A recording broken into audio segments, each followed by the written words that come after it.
Good morning and welcome back. We had a bit of a rain delay. I took a day off 2 days ago, which was fantastic. And yesterday was a slow kind of fix this and whatever day. So I didn't do any filming. But today, well, it might be more of the same in that regards. We do have a small little chance that we will get in the fields, which I would love to even just finish up that 40 acres of oats we left. But in the time being, I have a lot to do and a lot of parts came in, specifically the ones for the flex header sensors, which I really want to get that auto header height working. It just makes everyone's life easier. First thing we're going to do though is this tractor has been giving us some issues in the ways of, first it wouldn't start, it would just click, like you would hold the starter and it would just tick, tick, tick, tick, tick, which that to me signals we have a ground issue because there's a hold-in or there's a pull-in winding and a hold-in winding in your starter solenoids. That's how they all work. And the pull-in winding pulls the starter in and then it shuts off, and the hold-in winding keeps the starter engaged.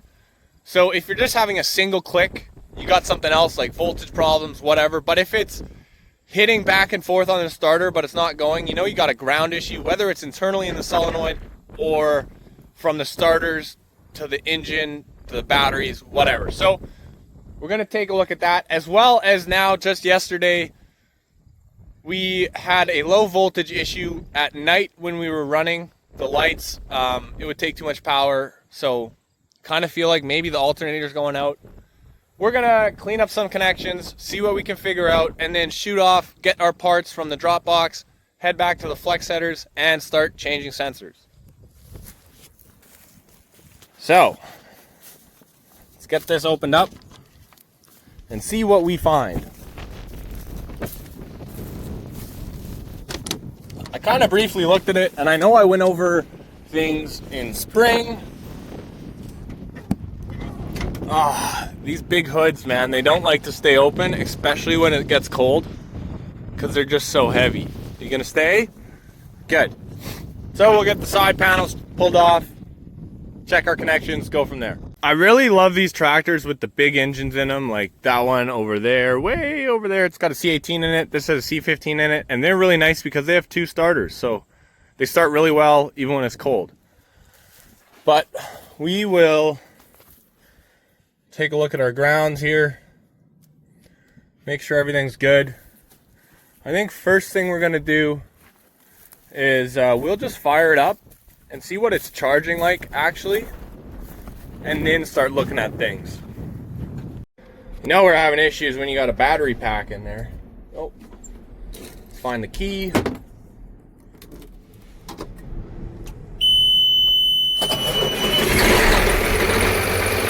Oh, it started no problem.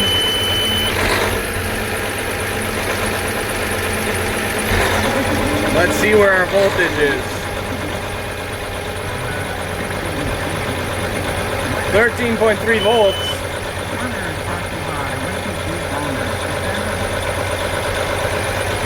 I'd like to see that get up to 14.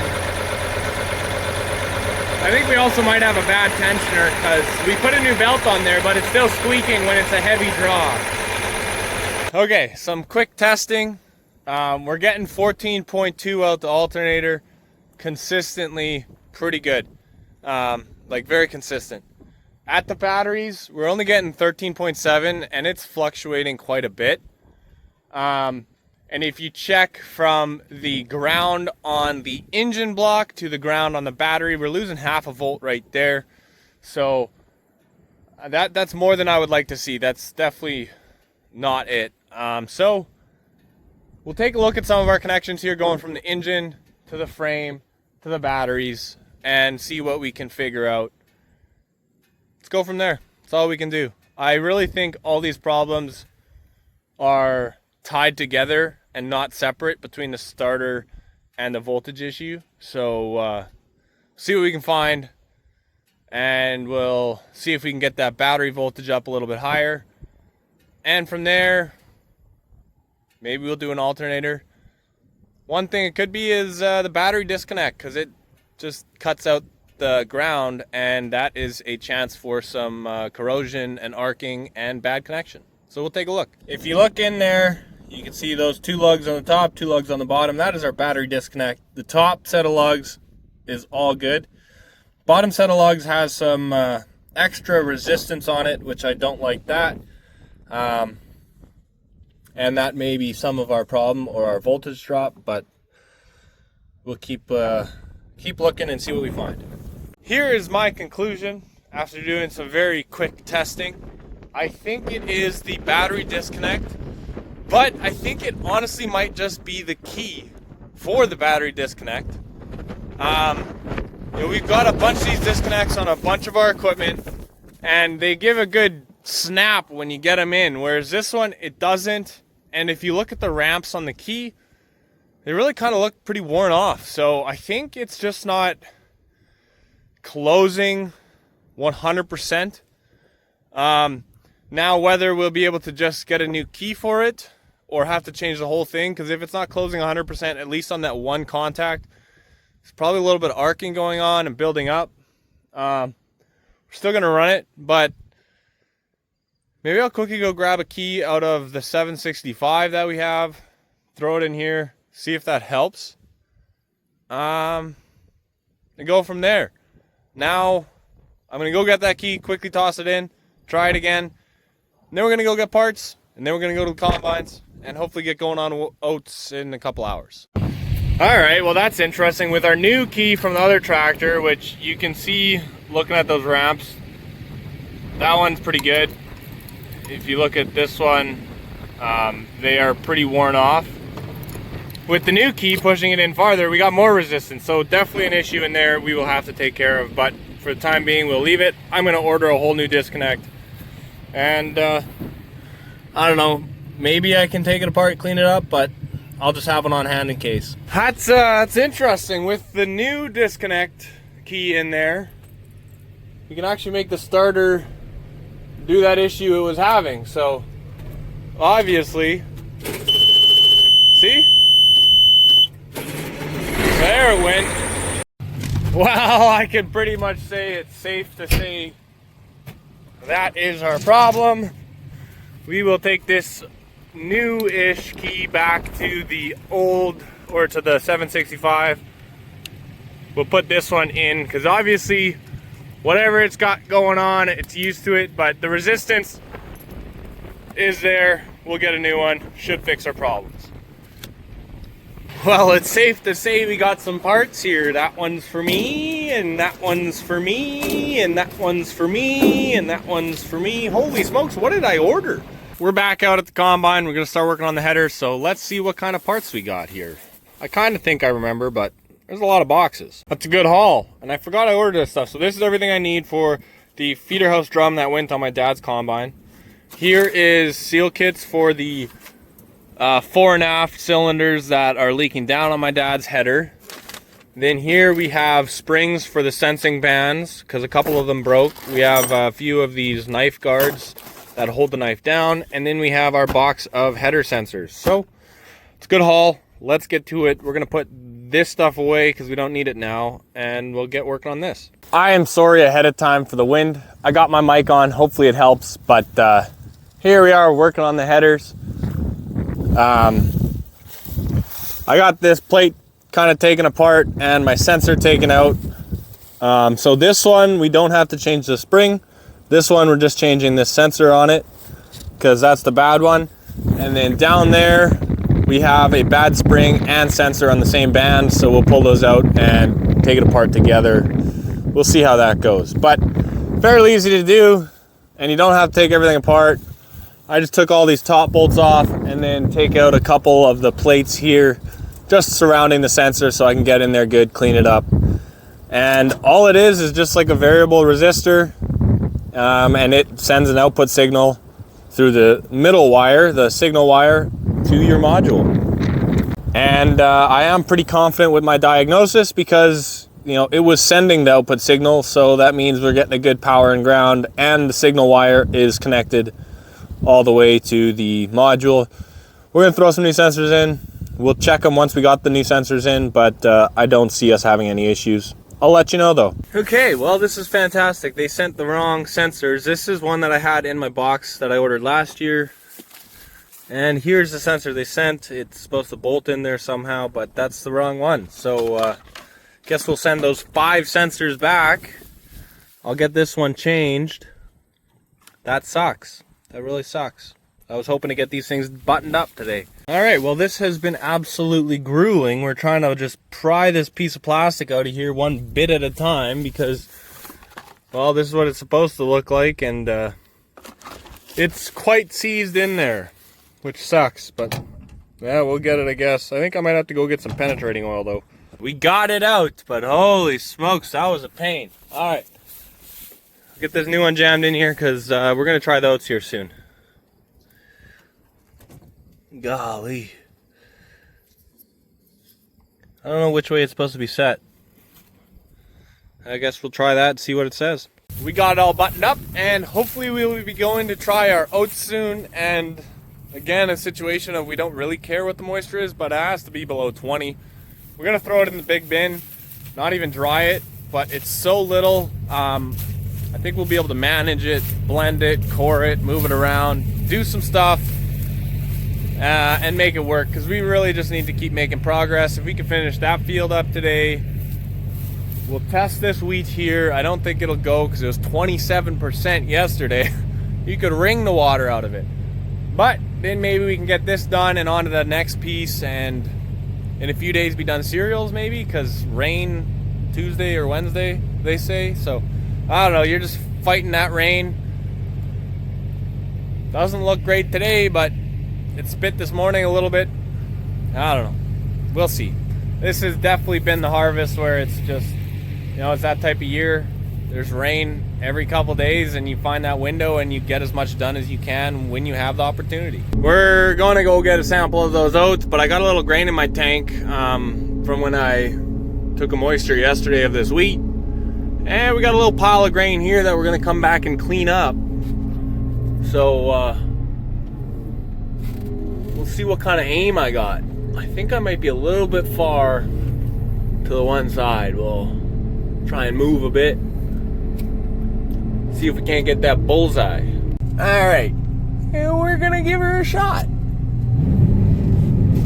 This just feels wrong. Oh, we're a little short. Little short, fellas. That's close enough though. Making a pile. Alright, let's go to loads. The deep tiller running. Still a good day for that. Nice to see. It would appear that Dad is gonna beat me to the field. Where is he? There he is. Whoa! I just lost a piece of my interior. We have arrived, and it almost looks greener than when we left. Oh, I don't know. It's not gonna be good. But we're gonna get it done. Hopefully. I really hope we do. If moisture's like under 20, we gotta just get on with our lives and just bang it out. So it's a bare bones crew today. Oh, that's way too fast for in the field. Bare bones crew today, because we don't have a whole lot planned because of the moisture of pretty much everything. So hopefully we get this wrapped up and maybe we can go on to the wheat, which isn't likely, but progress is progress. Looks like Dad will be getting the moisture. Andrew's in there with him. I'm sure they're having a fantastic conversation. And only one person's enjoying it. Anyways. Let's see what she does.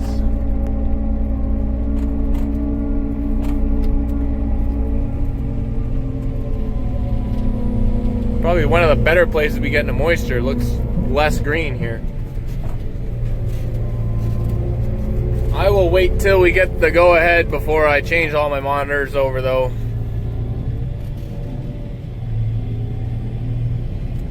Looks a little wet coming out the back. Yee! Field's a mile that way. I'm in the grain cart now. We will get this thing fired up. Head on over there. Took a moisture. Definitely wet still, but I don't know. Hopefully we can go. I hate that sound. Oh, couldn't be any louder. Alright, let's see. Auger. No, that's the wrong one. Here we go. Fold that there. Tip that down like so. What a nice feature. I do like having a pivoting auger. Makes loading trucks way easier. And a 22-inch tube, that's pretty good too. Although the 40 or the 24 would be even faster. But at some point it's just too fast. You can't keep up with the scale on the screen. Speaking of which, I don't think we have the scale screen here. That's no good. Uh-oh. Just got the call. Moisture is 17%. So we're gonna roll. We're just gonna fill up the Super Bees and the grain cart, and that should be enough space. So that's why we don't need a whole lot of guys. So let's get after it. I am beyond happy with our decision to do most of this field and leave this. Because the amount that has shelled out on the ground, you can't even, it's just insane. So if we had left this, it would have been bad. We're just doing this to kind of clean it up. I got some numbers from my brother. We've got 93,000 bushels of oats in that bin currently. And the way you change how many bushels are in a bin based off of the size of the bin is oats can be heavy or they can be light. And if you got heavy oats, then you can put way more in a bin. So instead of 34 pounds per bushel, they're at like 42, which that increases your storage by a lot. So 3 years ago, my dad blew the drive shaft on his auger. He blew the drive shaft on his header that runs the whole header. And we took one off of our parts header. And I got parts for it, and I never ended up putting it back together. It just, I don't know, never felt super important. And it just blew on him, the one that I put on it from my old header. And he drove over it. Apparently it's a mangled mess. So we're down to one combine. I mean, we were just gonna finish this 40 acres today, really. So I will take that one in, I guess, and I'll go put his other one back together, the proper one that should be on it, because I have all the parts for it in the shop. And then I'll come out here. On a normal day, I would be pissed, and I'd be mad at myself for not having gotten that done earlier and switching it out. But at this point, I'm really not upset a whole lot. Kind of sucks because it'll slow us down a little bit, but like we literally have like 3 or 4 passes left, so really not a big deal. I'll have that thing put together in 30 minutes. It'll be an hour total for driving time. And I don't know, maybe we'll try the wheat, but it probably won't go. So I don't know. That's where they are unloading. Never dull or boring. I mean, hey, farming keeps me busy because there's always lots of stuff to repair. Whether or not you're running old garbage or not, full-time mechanic, there's always a role. This is how much we have left. I'm on this pass, there's probably 3 over there. I'm heading to the farm now to fix that drive shaft. And it's like I'm a mile away from the field and it's raining here. And there's definitely rain over there, so there's 2 passes left. They better finish that before they get rained out. Back at the shop here, there's my drive shaft that's been there for 2 years. And this is what we're working with. We got new yoke ends, new U-joint. Let's get it buttoned up. I gotta get the punch, drive this roll pin out, change the yoke end, and go from there. You know, I might honestly put this back together first and then put it on here. Probably be easier. So in theory, if we were really in a rush, what I could do is Dad blew up that end. this time, and last time he blew up this end, so we could just take this half shaft and we'd be going. But let's get it right, get the right drive shaft on there, and he'll pay me for the other one. I was right about the longest part of this job being driving. I mean, that took like 15 minutes. We got both our drive shaft halves together, head back out there, put it together, see what happens. We're back at the field with our new drive shaft, and well, I would say that one's seen better days. So you'll be going in the scrap bin. We'll probably just take this half off anyways, keep it for parts, and I don't know, get the new one put on. Also, my brother said this gearbox was vibrating pretty good. So I don't know if the bushings in here that hold it are no good, or we've got a bent shaft on the auger, which is fun stuff, there's always another problem. But that's what I signed up for. Andrew's over there in my old Massey with the grain cart, cleaning up a pile of oats that we spilled.